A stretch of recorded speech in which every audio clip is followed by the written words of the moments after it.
Début d'après-midi, les premiers spectateurs sont déjà nombreux devant les accès à la place. Des fans de Dépêche Mode bien sûr, mais peu habitués encore à l'esprit festival qui s'installe à Arras.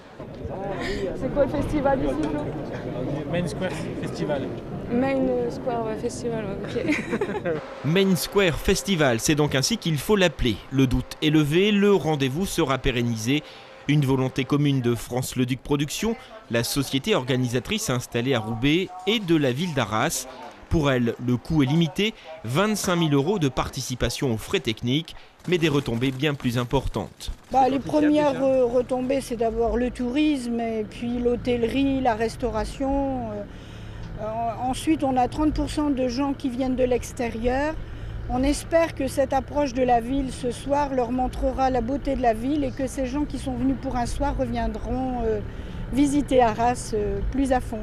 D'un seul concert, les 2 années passées, le rendez-vous s'articule désormais en 2 dates. 2 concerts pour cette première édition, près de 45 000 spectateurs attendus. Arras devient ainsi la seule commune de France à proposer ce type de spectacle en plein air et en plein centre-ville.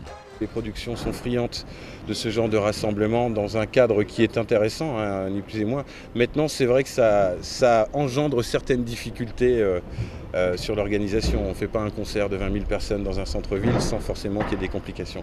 Contraintes de sécurité, respect du cadre historique, les difficultés ont été surmontées. Pour cette fois, car un nouveau challenge s'annonce déjà pour l'an prochain.